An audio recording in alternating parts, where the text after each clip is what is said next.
Devils love രചന നന്ദന അവതരണം ഷാഹുൽ മലയിൽ editing Shereej പൂനു.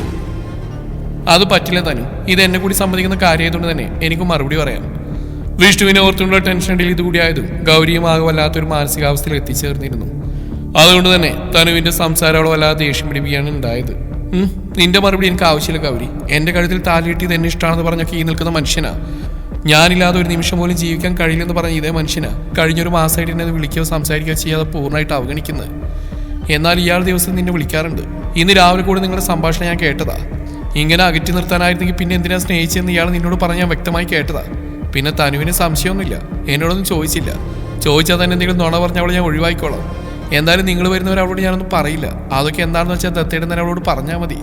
ഇത് നീ ഇയാളോട് പറഞ്ഞ വാക്കുകളാ. ഇതിൽ നിന്നൊക്കെ ഞാൻ എന്താണ് മനസ്സിലാക്കേണ്ടത്?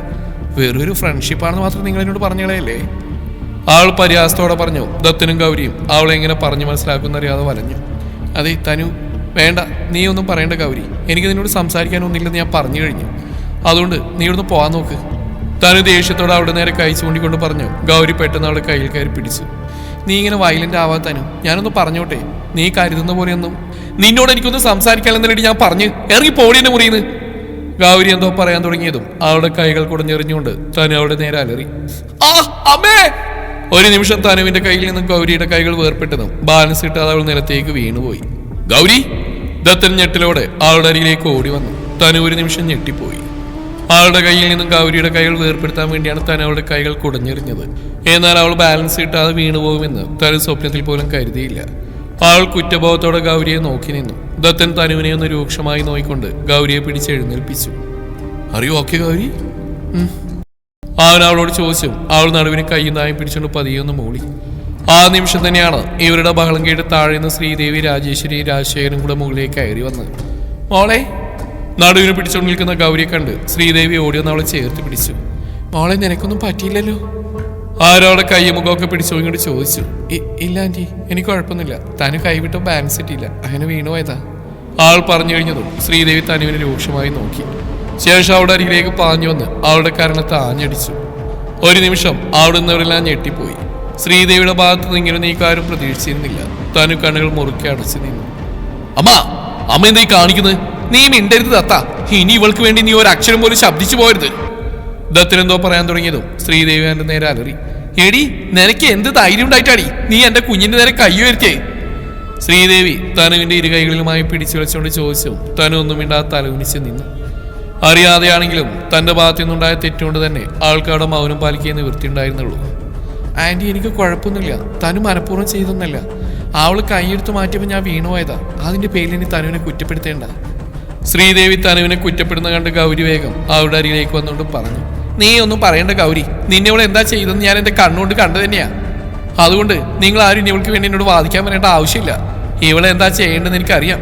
ഇനി ഒരു നിമിഷം പോലും ഇവിടെ നിർത്താൻ പറ്റില്ല. വിഷാ ഇവള്. ഇവളുടെ ചെറിയമ്മയെ പോലെ തന്നെ കൂട്ടും വിഷം. വർദ്ധിച്ച പകയോടെ അവർ തനുവിന്റെ മുഖത്തോയും കൊണ്ട് പറഞ്ഞു. അവളുടെ കണ്ണുകൾ ദത്തിന്റെ നേർക്ക് നീണ്ടു. തനിക്ക് വേണ്ടി അവൻ എന്തെങ്കിലും പറയുമോ എന്ന് അറിയാനായി. അമ്മ തനു മനഃപൂർവ്വം ചെയ്തില്ലെന്ന് ഗൗരി പറഞ്ഞില്ലേ, പിന്നെ എന്താ അമ്മയുടെ പ്രശ്നം? അവളുടെ നോട്ടത്തിന്റെ അർത്ഥം മനസ്സിലായതുപോലെ ദത്തൻ ശ്രീദേവിയുടായി ചോദിച്ചു. ഇവളിത് മനഃപൂർവ്വം ചെയ്തന്നെയാ.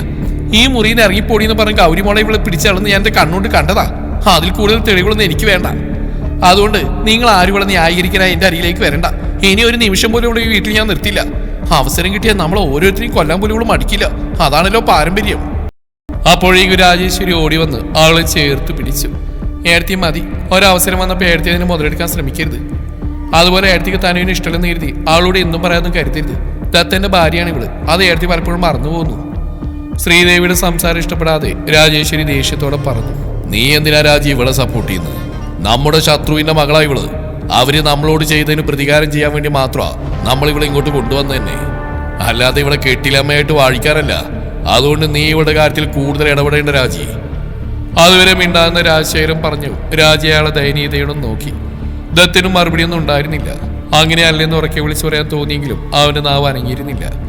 അവൻ നിസ്സായതയോടെ അവരെ നോക്കി നിന്നു. ഇനി ഒരു നിമിഷം പോലും നീ ഇവിടെ നിൽക്കാൻ പാടില്ല. ഈ നിമിഷം തന്നെ ഇവിടുന്ന് ഇറങ്ങണം. നീ പാടി ഇവിടെ. അതും പറഞ്ഞുകൊണ്ട് ശ്രീദേവി തനുവിന്റെ കയ്യിൽ പിടിച്ചു വലിച്ചുകൊണ്ട് താഴേക്ക് പോയി. അമ്മ എന്താ ഈ കാണിക്കുന്നത്? ഏടത്തി, അവള് വീട്ട്. ആന്റി, തനു തെറ്റൊന്നും ചെയ്തിട്ടില്ല. 3 പേര് അവരുടെ പിന്നാലെ ചെന്ന് തനുവിനെ വിടാൻ പറഞ്ഞുവെങ്കിലും ശ്രീദേവി അതൊന്നും വകവെക്കാതെ ആളെ പിടിച്ചുകൊണ്ട് പുറത്തേക്ക് പാഞ്ഞു. ദത്തന്റെ താലി അണിഞ്ഞുകൊണ്ട് നീ ഇവിടെ വന്ന് കയറിയ സമയം മുതൽ ഓരോ നിമിഷവും ഞാൻ ഒരുക്കിക്കൊണ്ടിരിക്കുകയായിരുന്നു. നിന്റെ മുഖം കാണുന്ന ഓരോ നിമിഷവും രേവതി എന്ന പിശാചിനോട് തോന്നിയ വെറുപ്പെന്നിൽ അധികരിച്ചുകൊണ്ടിരിക്കുകയായിരുന്നു. ഇനിയും എനിക്കിങ്ങനെ ഉരുകി തീരാൻ കഴിയില്ല.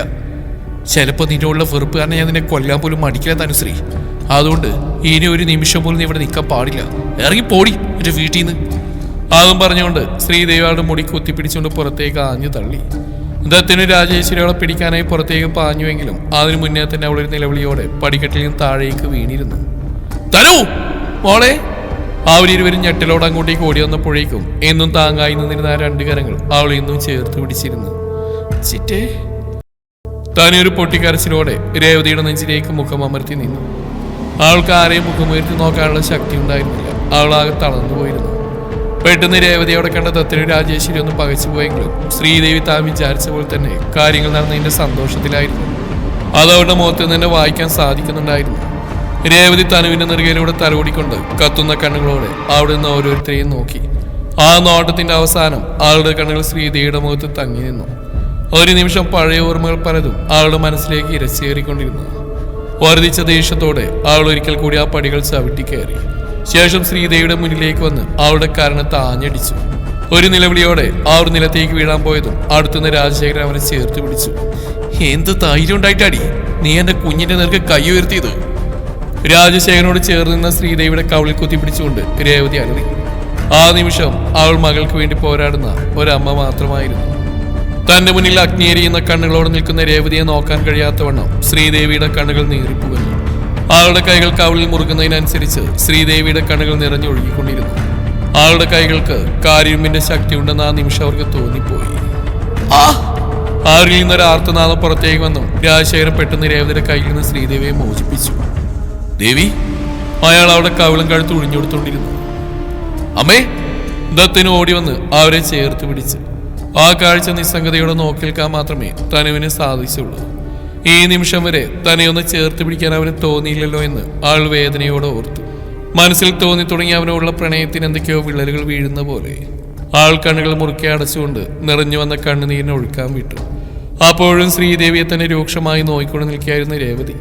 വർഷങ്ങളായി കെട്ടിക്കിടന്ന പക അവളുടെ മുഖത്ത് തെളിഞ്ഞു നിൽക്കുന്ന അവിടെ നിന്ന് ഓരോരുത്തരെയും കണ്ണിൽ പതിഞ്ഞു. രേവതി!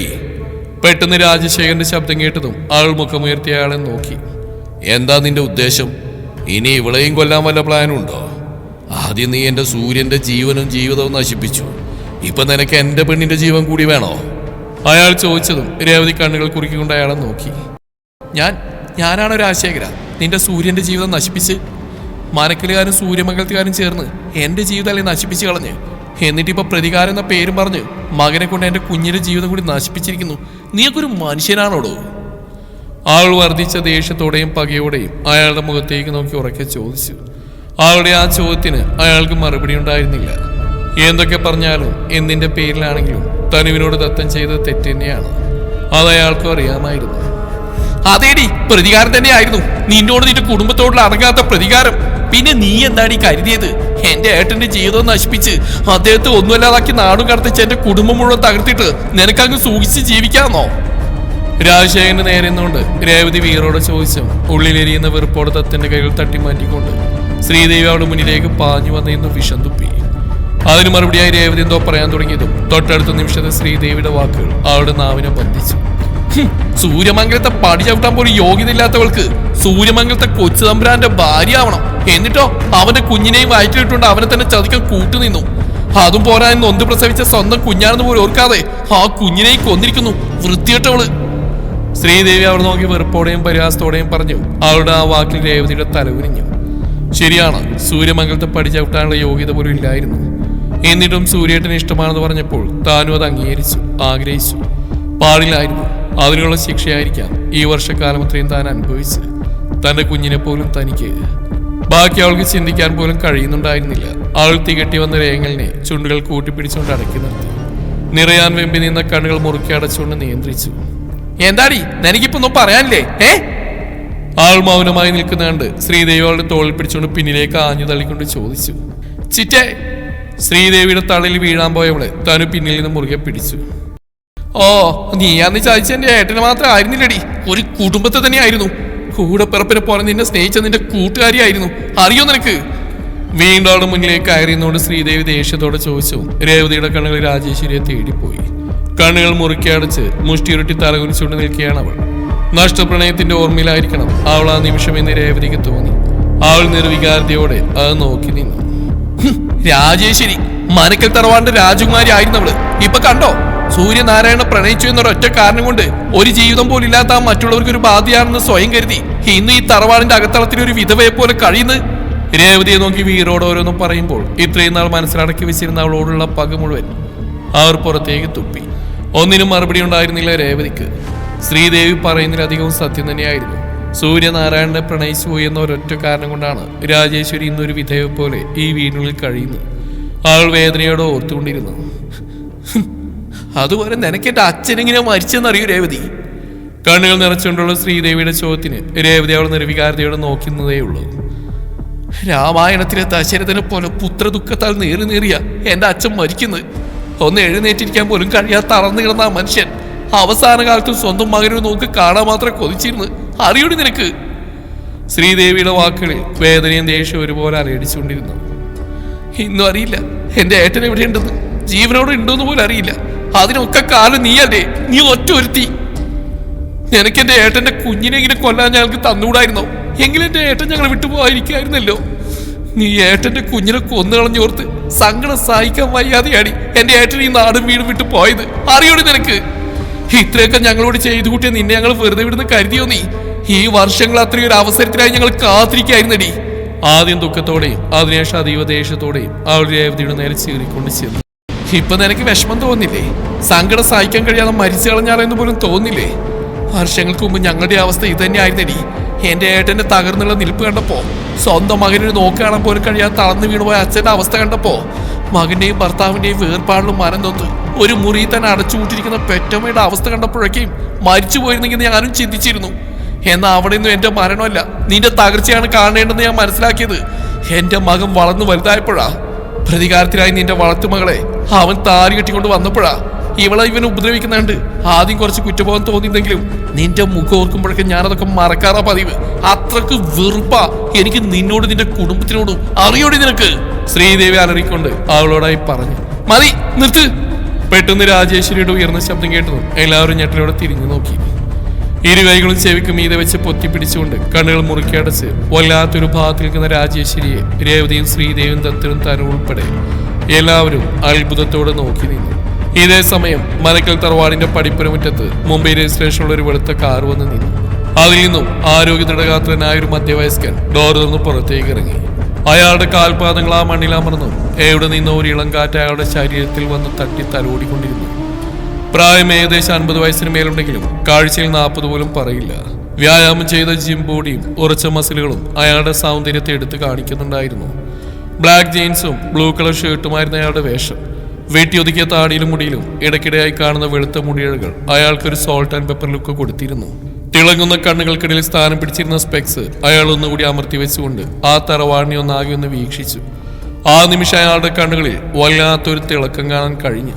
എന്തൊക്കെയോ നേടിയെടുക്കാൻ വന്നവന്റെ സന്തോഷ തിളക്കം. ഉറച്ച കാൽവെപ്പുകളോടെ അയാൾ ആ പടിപ്പുര വാതിൽ കടന്ന് അകത്തേക്ക് കയറിയതും ഒരു നിമിഷം അങ്ങനെ തന്നെ നിന്നുകൊണ്ട് അയാൾ ആ മണ്ണിന്റെ ഗന്ധമൊന്ന് ശ്വസിച്ചു. വർഷങ്ങൾക്ക് ശേഷം ആ മണ്ണിനെ തൊട്ടറിഞ്ഞുകൊണ്ട് അവനൊന്ന് കണ്ണുകൾ മുറുക്കി അടച്ചു. ശേഷം പതിയെ ഒന്ന് പുഞ്ചിരിച്ചുകൊണ്ട് അവൻ മിഴികൾ തുറന്നു. ഒരിക്കൽ നഷ്ടങ്ങളുടെ കണക്ക് പുസ്തകമേറി ആ നാടിനെയും വീടിനെയും ഉപേക്ഷിച്ചു പോയവൻ സൂര്യനാരായണ വർമ്മ. ഒരിക്കൽ നഷ്ടപ്പെടുത്തിയതൊക്കെയും തിരികെ നേടണമെന്ന് ഉറച്ച തീരുമാനത്തോടെ സൂര്യൻ ആ തറവാട് മുറ്റത്തേക്ക് കാലുകുത്തി. ഓരോ ചൂടുപ്പിലും അവന്റെ കണ്ണുകൾ വർഷങ്ങൾക്ക് ശേഷമുള്ള തറവാടും പരിസരവും വീക്ഷിച്ചുകൊണ്ടിരുന്നു.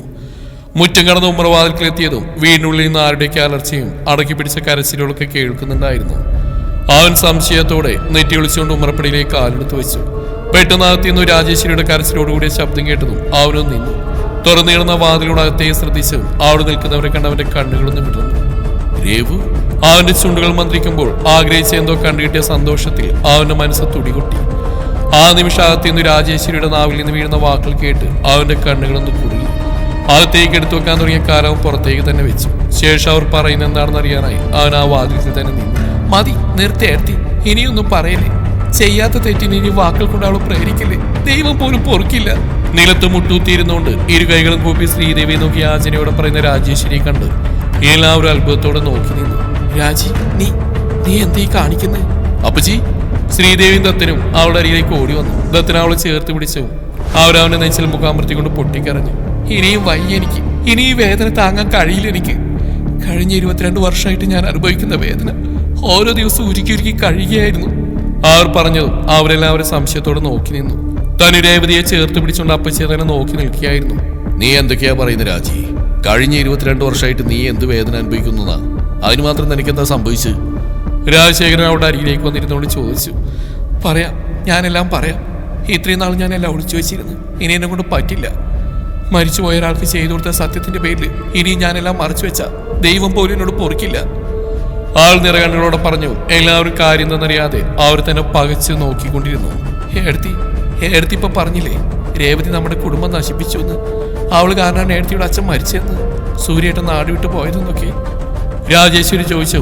ശ്രീദേവി അതേ എന്ന രീതിയിൽ തലയാട്ടി. എന്നാൽ അത് സത്യമല്ല. അവള് നമ്മളോട് യാതൊരു തെറ്റും ചെയ്തിട്ടില്ല. അവൾ നമ്മളെ യാതൊരു തരത്തിലും ചതിച്ചിട്ടില്ല. അവളെ ചതിച്ച് അവളുടെ ജീവിതം നശിപ്പിച്ചു. അവൾക്ക് തോരാ കണ്ണുനീര് നൽകിയൊക്കെ നമ്മുടെ കുടുംബമായിരുന്നു, നമ്മൾ മാത്രമായിരുന്നു. പറഞ്ഞുകൊണ്ട് അവർ പൊട്ടിക്കരഞ്ഞതും അവരെന്താണ് പറയുന്നതെന്ന് മനസ്സിലാവാതെ എല്ലാവരും അവരെ പകച്ച് നോക്കിക്കൊണ്ട് നിന്നു. നീ എന്തൊക്കെയാ രാജീവ് പറയുന്നത്? ഞങ്ങൾക്കൊന്നും മനസ്സിലാവുന്നില്ല, ഒന്ന് വ്യക്തമായി പറയുന്നേ. രാജശേഖരൻ അവളോടായി പറഞ്ഞു. അവൾ ഇരു കണ്ണുകൾ അമർത്തി തുളച്ചുകൊണ്ട് പതിയെ നിലത്തുനിന്ന് എഴുന്നേറ്റു. ശേഷം നടന്നു തനുവിന്റെ കയ്യിൽ പിടിച്ചിരിക്കുന്ന രേവതിയുടെ മുമ്പിലായി നിന്നു. തുടരും ഈ കഥയുടെ ബാക്കി ഭാഗം നാളെ ഇതേ സമയം.